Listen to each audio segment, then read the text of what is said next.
আসসালামু আলাইকুম ওয়া রাহমাতুল্লাহি ওয়া বারাকাতুহু। আল্লাহুম্মা সাল্লি আলা মুহাম্মাদিন নবিয়্যিল উম্মি ওয়া আলা আলিহি ওয়া সাল্লিম তাসলিমা। আস্তাগফিরুল্লাহাল্লাযী লা ইলাহা ইল্লা হুয়াল হাইয়ুল কাইয়্যুম ওয়া আতুবু ইলাইহি ওয়া লা হাওলা ওয়া লা কুওয়াতা ইল্লা বিল্লাহিল আলিয়্যিল আযীম। আল্লাহুম্মা আল্লিমনা মা রাশিদা উমুরিনা ওয়া আযনা মিন শুরুরি আনফুসিনা ওয়া মিন সাইয়্যাতি আমালিনা। লা ইলাহা ইল্লা আনতা সুবহানাকা ইন্নী কুনতু মিনাজ জালিমিন। লা ইলাহা ইল্লা আনতা সুবহানাকা ইন্নী কুনতু মিনাজ জালিমিন। পৃথিবীতে দুইটা শক্তি চলতেছে, একটা হলো আসবাবের শক্তি আর একটা হইতেছে আল্লাহ তাআলার জাত এবং খালেকের শক্তি। আসবাবের শক্তি এটা হইতেছে অত্যন্ত দুর্বল, তা অত্যন্ত নাজুক এবং অত্যন্ত খুবই অসহায় এবং খুবই নিম্নমানের। আর আল্লাহ জাত এবং সিফতের শক্তি এটা হইতেছে অনেক শক্তিশালী। যেমন মানুষ অক্সিজেন ছাড়া একটা মিনিটের জন্য সে বাঁচতে পারবে না। যদি আল্লাহ তাআলার জাতের শক্তি যদি বাতাসকে উঠাই নেওয়া হয়, তাহলে মানুষ অক্সিজেনের অভাবে মানুষ মারা যাবে। আল্লাহ তাআলার জাতের শক্তি সূর্যের আলো যদি সূর্য যদি যে স্থানে আছে, সূর্য যদি ওখান থেকে যদি সামান্য 1 ইঞ্চি না 1 চিল পরিমাণ উপরে চলে যায়, তাহলে মানুষ পুরা পৃথিবীর মানুষ বরফে আচ্ছন্ন হয়ে ওই সাইবেরিয়া অঞ্চলে যে 60-70 ডিগ্রি যে মাইনাস যে বরফ পড়ে, তার চেয়ে কয়েক হাজার গুণ বেড়ে যাবে শুধু 1 চুল পরিমাণ উপরে ওঠার কারণে।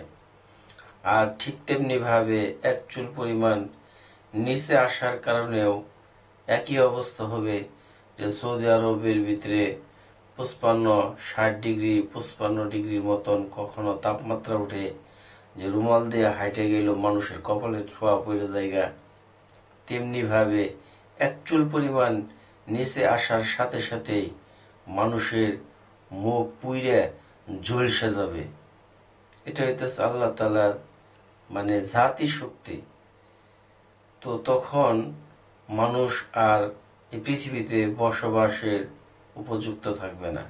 সেজন্য আল্লাহ সুবহানাহু ওয়া তাআলা বলেন, ওয়াশ-শামসু ওয়াল কামারু বিহুসবান, সূর্য এবং চন্দ্র তার লক্ষ্যপথ, তার যে রাস্তা আছে ওই রাস্তার উপর দিয়ে সে প্রতি মুহূর্তই বিচরণ করতেছে। একটা মুহূর্তের জন্য সে চুল পরিমাণ এদিক সেদিক করার তার কোনো ক্ষমতা নাই।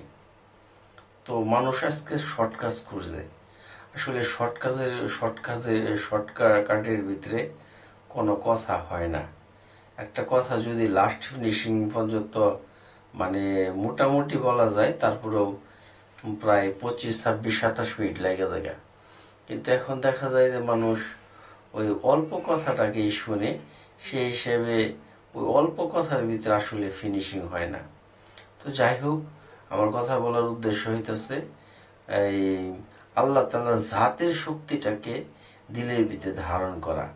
যখন আল্লাহ তাআলার জাতের শক্তিটাকে আমি দিলের ভিতরে ধারণ করব, তো দুনিয়াবি কোনো শক্তি, দুনিয়াবি কোনো কষ্ট, কোনো দুঃখ যন্ত্রণা আমাকে আঁচ করতে পারবে না।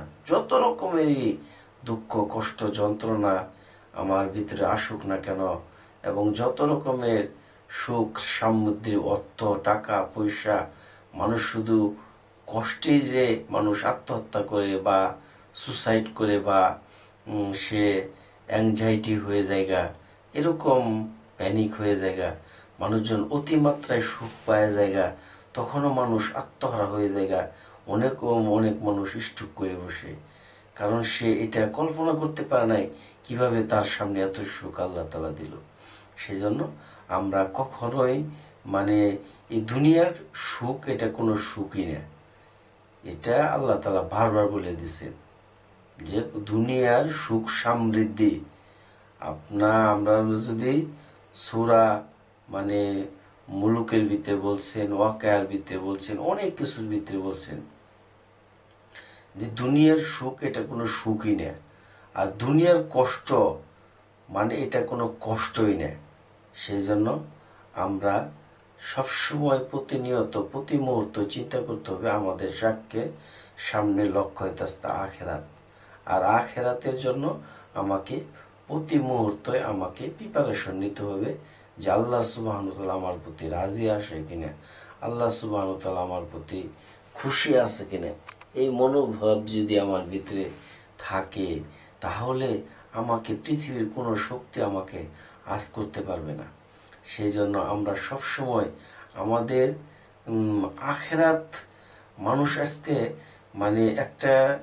মানে একটা মেয়েকে সে ভালোবাসে, এখন সেই মেয়েটাকে ভালোবাসতে বাসতে সে এমন এক পর্যায়ে চলে যায়, তাকে যখন মেয়েটা মানে একটা ছেলে আসলে ড্রাগ এডিক্টেড কেন হয়, অনেক ক্ষেত্রেই যারা মানে ড্রাগের উপর কাজ করছে তারা বলছে যে একটা ছেলে বা একটা মেয়ে একটা ছেলের সাথে বা একটা মেয়ের সাথে রিলেশন করছে, এখন এখন সে তার যে দক্ষতা, তার যে মানে শারীরিক গঠন এবং মানে সবকিছু মিলে A to Z, বা তার পারিপার্শ্বিকতা, তার বংশ পরিচয়, সে ওইরকম একটা মানুষের সাথে হয়তো সে সম্পর্ক করছে, অথবা বাই চান্স দুই একটা উপরের লেভেলে অথবা নিচের লেভেলে করে ফেলছে। দেখা গেল যে এই মেয়েটা একটু হাসি দিছে, হাসি দেওয়ার পরে সে এই ভালো লাগছে, গুড ফিলিংস তার ভিতরে তৈরি হয়েছে, তারপরে সে আস্তে আস্তে এক সময় তার মায়া মমতায় আবদ্ধ হয়েছে। মেয়েটা তার সাথে একটু খারাপ আচরণ করছে, সে মনের ভিতরে হতাশা, মনের ভিতরে কষ্ট দুঃখ, এইগুলা নিয়ে সে একটু একটা সিগারেট খাইছে।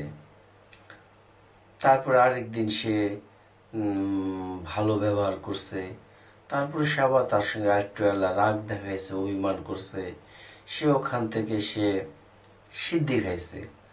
আবার কয়েকদিন পরে তার সাথে ভালো আচরণ করছে, সে কয়েকদিন ভালো মরেছিল। তারপরে যখন দেখা গেল আবার তার সাথে একটা খারাপ বিহেভিয়ার হয়েছে, তখন সে ওখান থেকে ইউটার্ন নেওয়ার পরে সে কি করছে, সে মানে ইয়াবা অথবা হিরোইন মতন সে ড্রাগ সে গ্রহণ করলো। করার পরে কি হইলো, এই ছেলেটা আস্তে আস্তে ড্রাগের দিকে আসক্ত হয়ে পড়লো। আর ওই মেয়েটা সে রিল্যাক্স করতেছে, সে অন্য মেয়েদের সাথে, অন্য ছেলের সাথে আরো চ্যাটিং করতেছে, কিন্তু তার ভিতরে কোনো ধরনের অনুতপ্ত অনুশোচনা কোনো কিছু আসলো না। কিন্তু এই ছেলেটার জীবন আবেগপ্রবণের কারণে সে একদম জীবনটা তার ধ্বংস হয়ে গেল। সে না চিনতেছে তার পরিবার, না চিনতেছে তার নিজের ঐতিহ্য, না চিনতেছে তার নিজের বংশ পরিচয়। এক সময় সে যখন ড্রাগ এডিক্টেড পুরাপুরি হয়ে যায়, তাহলে সে এক সময় বাবা মার পকেট থেকে টাকা চুরি করে, তারপরে ঘুরে জিনিস আসবাবপত্র বিক্রি করে, তারপরে সে এক সময় চুরি ছিনতাই রাহাজানি বিভিন্ন ধরনের অপরাধমূলক কর্মকাণ্ডের সাথে সে জড়িয়ে পড়ে। এটা শুরুটা হইল কইতে ওই একটা মেয়ের হাসি।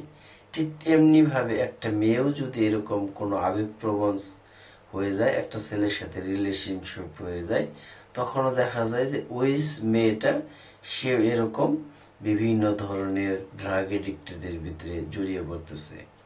সেই জন্য আসলে এই দুনিয়ার জীবনটা এটা হইতেছে অল্পক্ষণের একটা জীবন, যে জীবনের কোনো মানে কোনো নাই, কি করে কয়, ভিত্তি নাই। মানে কখন কখন মানুষ মারা যাবে এটার কোনো ভিত্তি নাই। জোয়ান মরতেছে, আবার বুড়া মরতেছে, আবার 115 বছর হয়ে গেছে তারপরে মারা যাইতেছে না, আবার 10 বছরের বাচ্চাও মারা যাইতেছে, আবার কুলে থেকে ভূমিষ্ঠ হওয়ার পরেও মারা যাইতেছে, আবার মাতৃগর্ভে যখন ভ্রূণ আসলো, আসার পরে 4 মাস পরে তার রূহ দেওয়া হইল, তারপরে 8-9 মাস 10 দিন 10 দিন হওয়ার মাত্রায় সে ভূমিষ্ঠ হবে, এর ভিতরে আগের দিন সে মারা গেছে। এই যে যে আসলে যে মানে মানুষের মৃত্যুটা এটা আসলে কখন হবে কেউ বলতে পারবে না।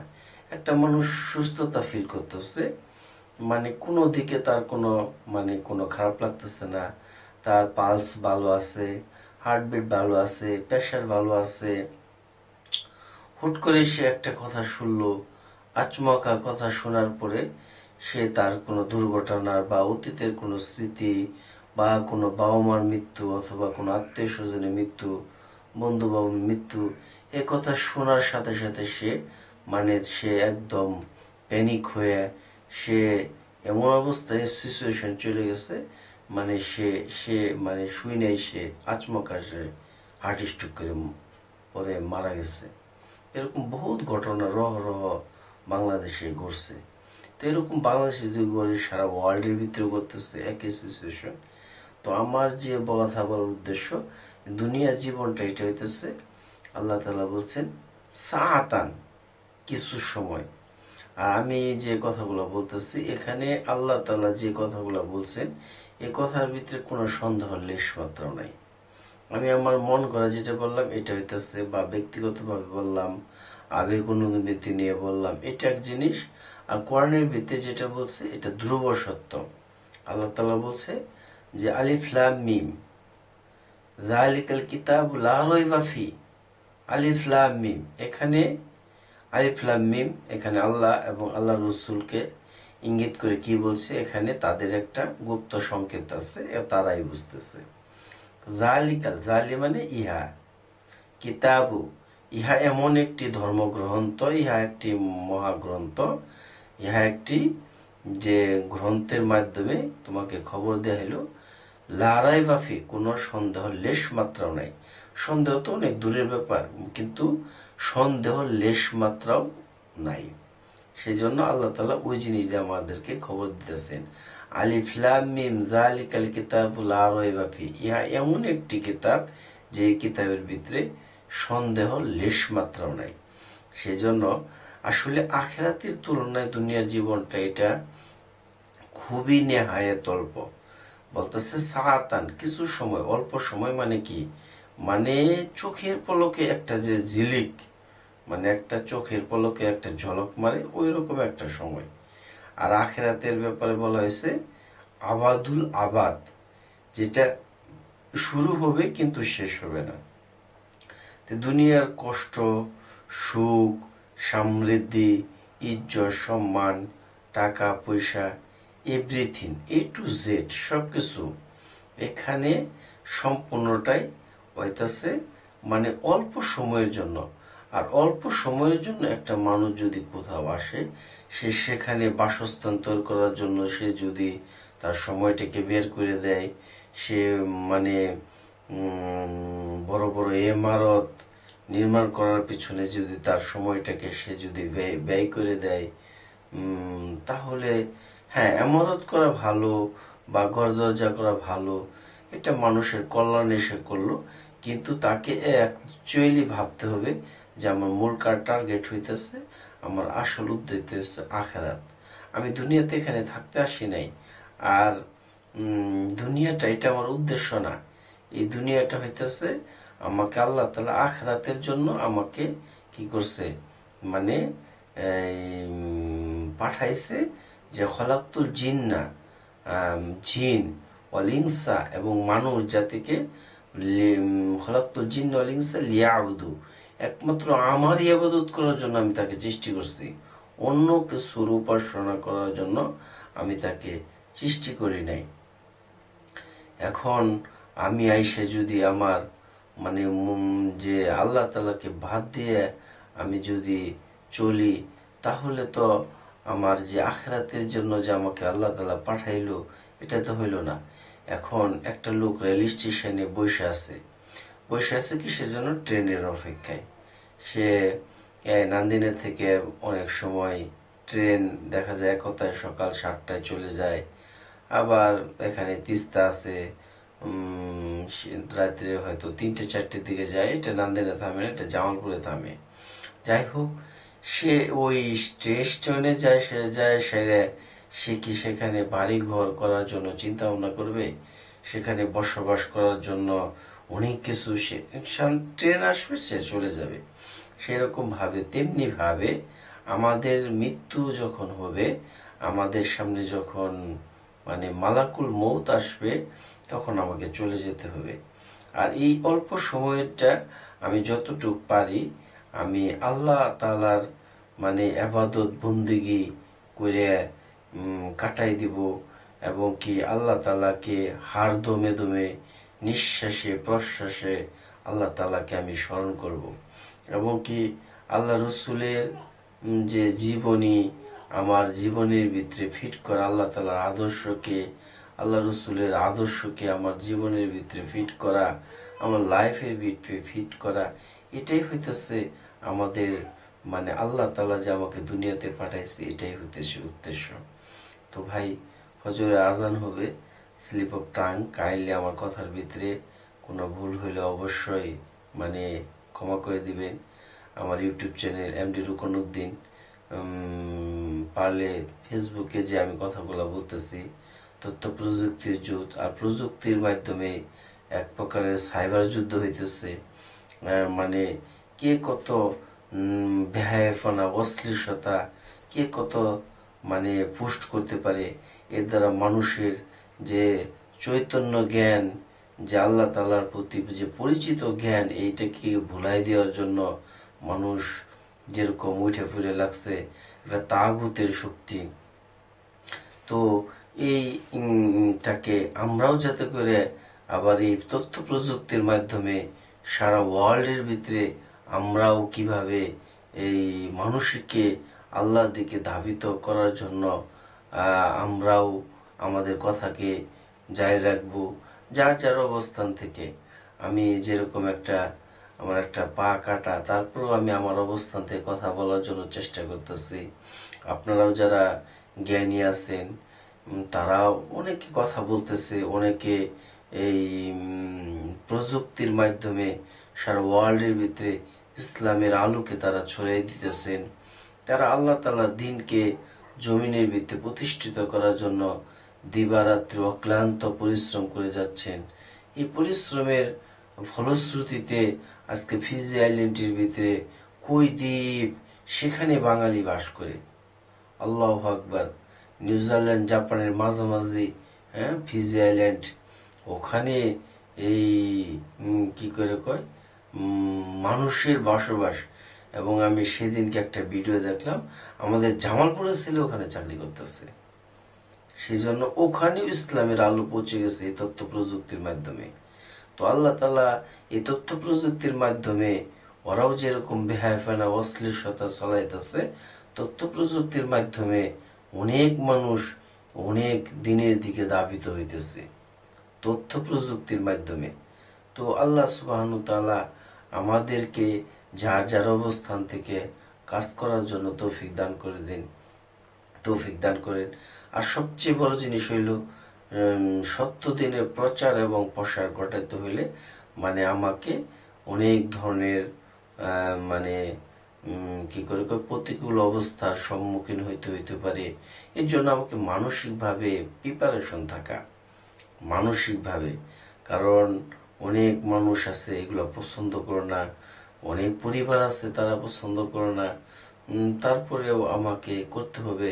আর যারা পরিবারের পক্ষ থেকে যারা সাপোর্ট দেয়, এরা তো আল্লাহ তাআলার মা খাদিজা রাদিয়াল্লাহু তাআলা আনহা, আল্লাহ রাসূল সাল্লাল্লাহু আলাইহি ওয়াসাল্লামের কাছে তার সমস্ত ধন সম্পদ সে দিয়ে দিছে। মা খাদিজা রাদিয়াল্লাহু তাআলা আনহা মক্কার চিফ জাস্টিস ছিল। সে মক্কার সবচেয়ে সম্ভ্রান্ত এবং মানে সবচেয়ে ধনী ব্যক্তি ছিল।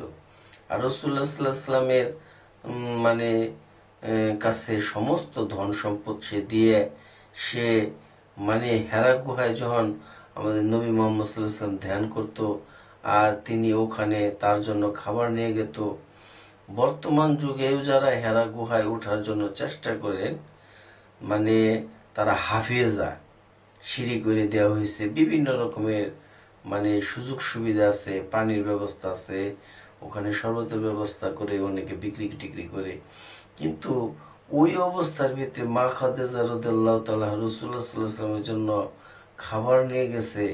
এটা কতটুকু মানে তার প্রতি প্রেম ছিল, ভালোবাসা ছিল, ইসলামের প্রতি কতটুকু দরদ ছিল।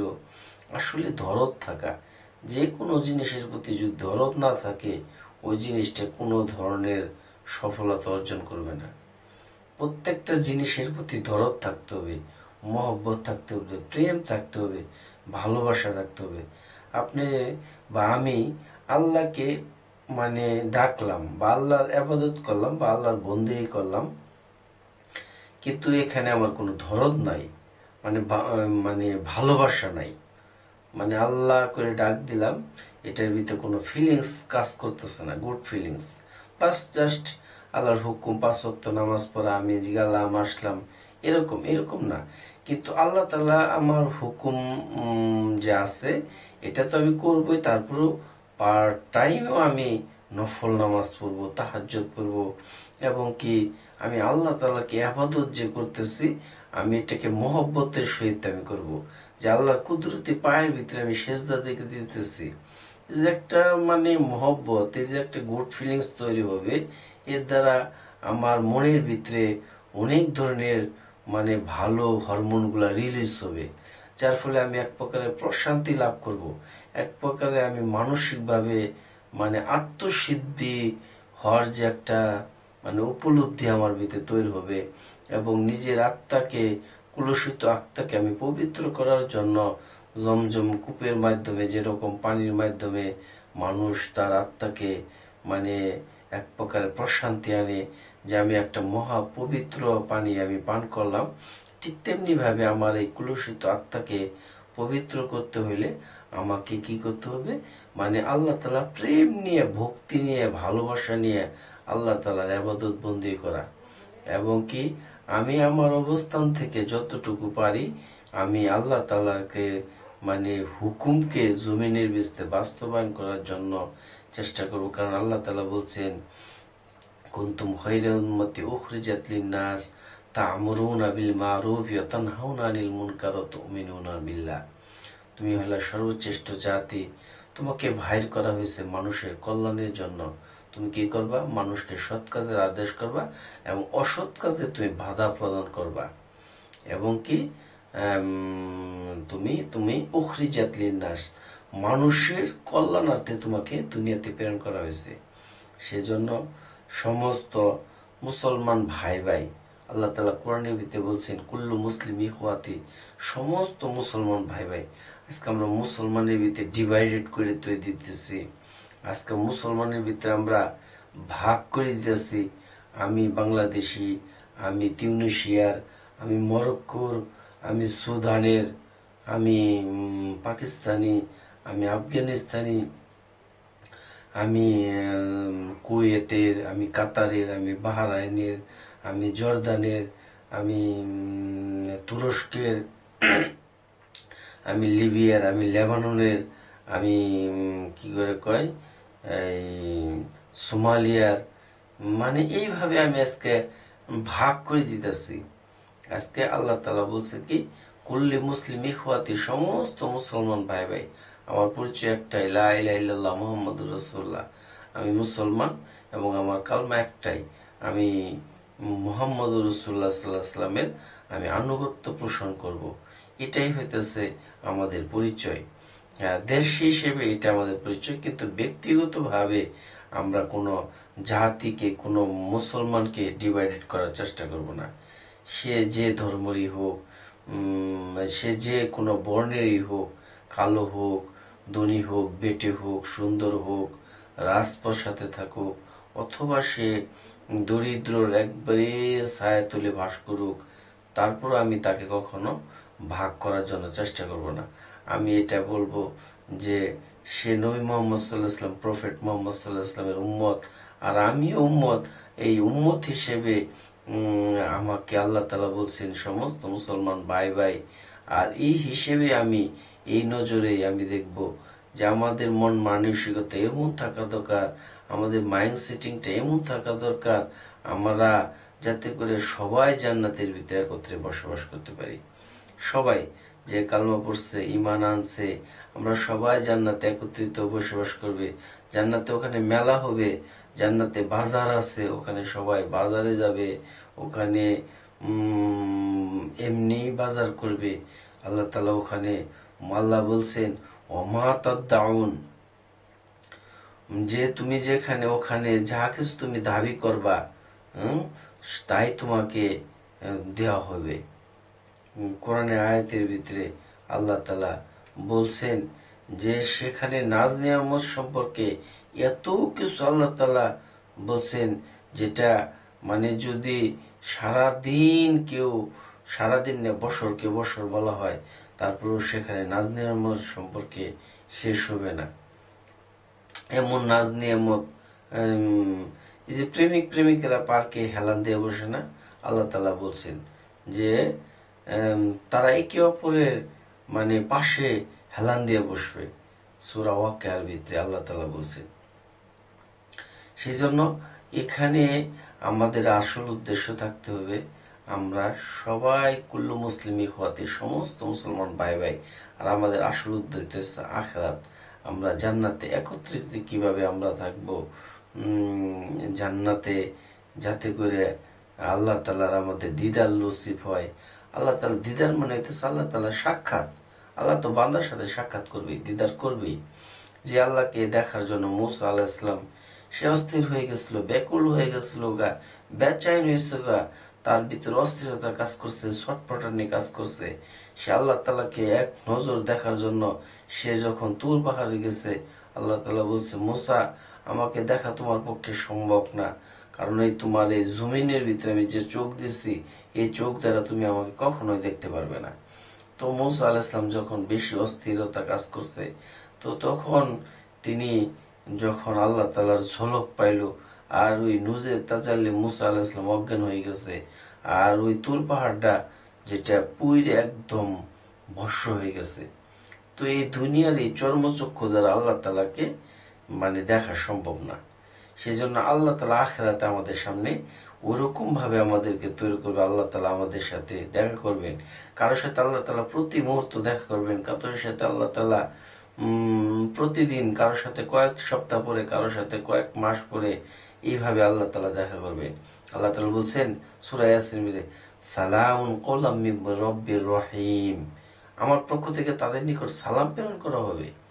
আল্লাহ তাআলা যদি বান্দার নিকট সালাম প্রেরণ করে, এটা কতটুকু মানে ভাগ্যের বিষয়। সেই জন্য আমাদের আসল উদ্দেশ্য হইতেছে আখিরাত। আমি মোহাম্মদ রুকনুদ্দিন, নান্দিনা সদর থানার অধিবাসী, জামালপুর জেলা, বাংলাদেশ আমার দেশ। স্লিপ অফ টাং, কাইন্ডলি ভাই কোনো কথার ভিত্তি ভুল বেয়াদবি হইলে অবশ্যই ক্ষমার দৃষ্টিতে দেখবেন, অথবা অবশ্যই আমাকে শুধরাই দিবেন। আল্লাহ তাআলা যাতে করে আমাকে আরও কথা বলার মতন তৌফিক দান করেন।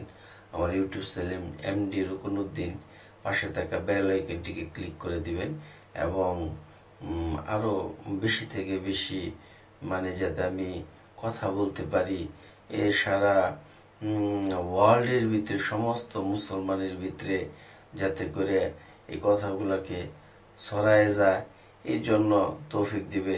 যারা বাংলা ভাষাভাষী আছি, সারা ওয়ার্ল্ডের ভিতরে অনেক ধরনের মানুষ আছে, যাতে করে এই কথাগুলোকে মানে ড্রাইভ করে তারা ইংরেজিতে প্রচার করে।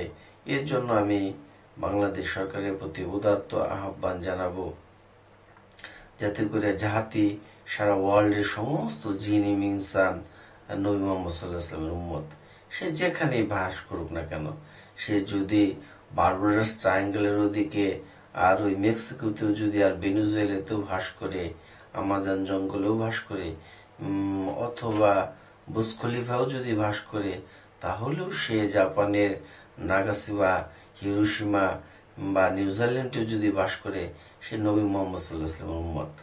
এখন সে যে ধর্মেরই হোক না কেন, যে পথের অনুসারী হোক না কেন, সে আল্লাহ তাআলাকে বিশ্বাস করুক আর না করুক, সে চায়নাতেই থাকুক বা দক্ষিণ কোরিয়াতেই থাকুক, সে কোনো ধর্মকে বিশ্বাস করুক আর না বিশ্বাস করুক, নবী মুহাম্মদ সাল্লাল্লাহু আলাইহি ওয়াসাল্লামের উম্মত।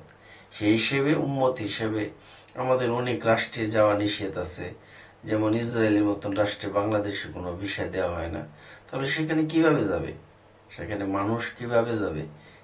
এই যে তথ্য প্রযুক্তি আল্লাহ তাআলা দিয়ে দিছে, এর মাধ্যমে তাদের নিকটে এই কথাগুলো পৌঁছে যাবে।